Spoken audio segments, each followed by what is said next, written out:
अस्सलामु अलैकुम वरहमतुल्लाहि वबरकातुहू। जी हाँ दोस्तों, उम्मीद है कि आप तमामी हजरात खैर आफ़ियत से होंगे, तमामी लोग अच्छे होंगे।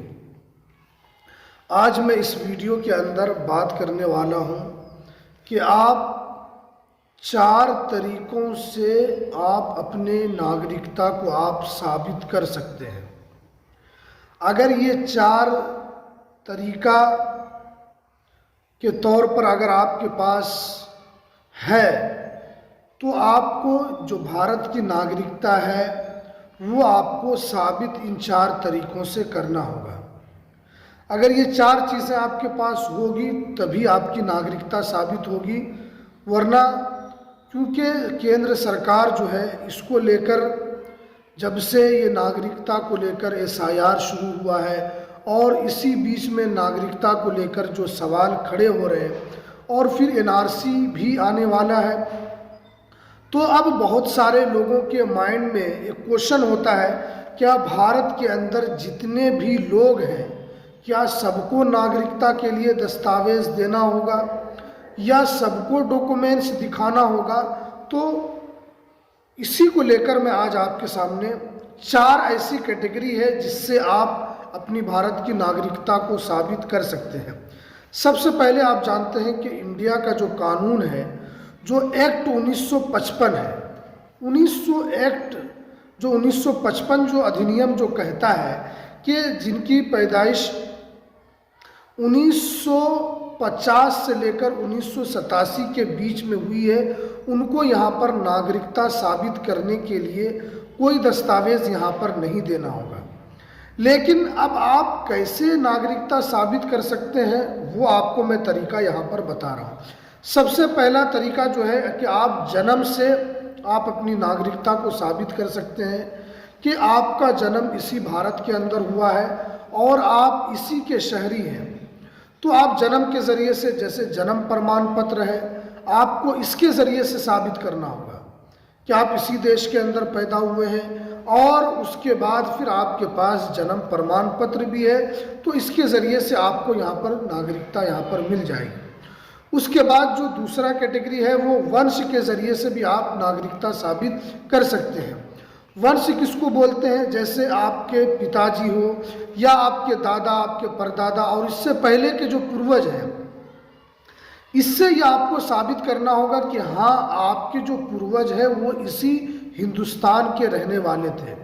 जैसे अगर आपकी एज 30 साल है तो आपके पिताजी का कोई ना कोई डॉक्यूमेंट्स होगा या आपके दादाजी का कोई ना कोई डॉक्यूमेंट्स होगा। तो आप अपने वंश के ज़रिए से भी आप नागरिकता पा सकते हैं और आपको नागरिकता यहाँ की मिल जाएगी। उसके बाद जो है तीसरा जो कैटेगरी है वो पंजीकरण के ज़रिए से।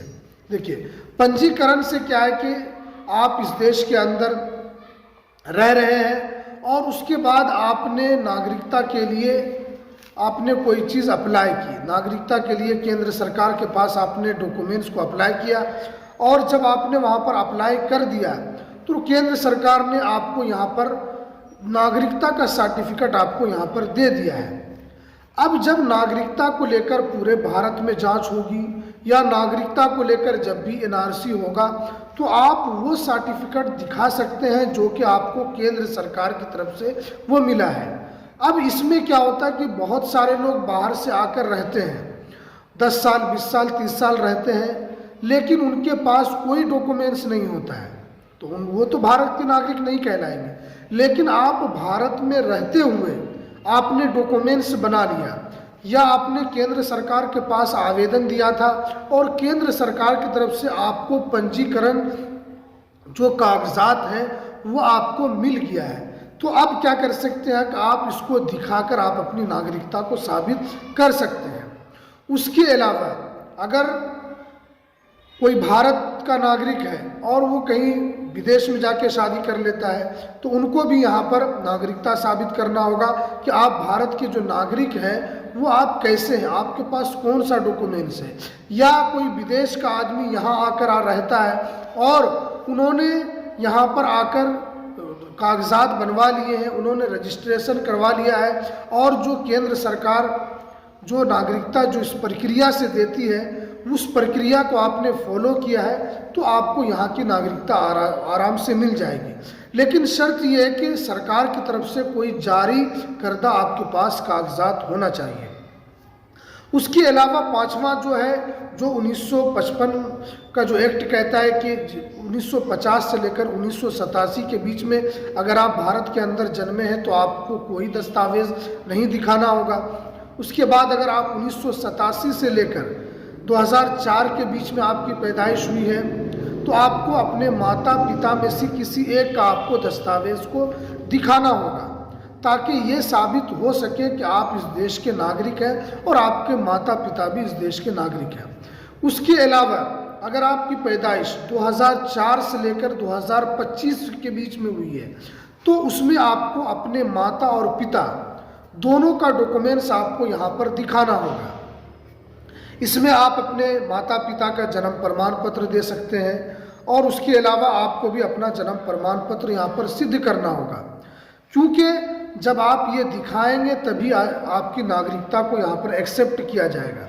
अब एक सवाल जो सबसे बड़ा है, जो लोगों के माइंड में सबसे ज़्यादा रहता है, क्या सबको नागरिकता के लिए यहाँ पर दस्तावेज दिखाना होगा? भारत के अंदर जितने लोग रहते हैं क्या उनको भी दिखाना होगा? तो इसका जवाब है कि सबको नागरिकता के लिए दस्तावेज यहाँ पर नहीं देना है, क्योंकि जो एक्ट 1955 जो है ये साफ साफ कहता है कि 1950 से लेकर 1987 के बीच में जिनकी पैदाइश हुई है उनको नागरिकता के लिए कोई दस्तावेज यहाँ पर नहीं दिखाना होगा। तो इससे अब आपको यहाँ पर बात स्पष्ट हो चुकी है कि 5 तरीके से आपको नागरिकता मिल सकती है।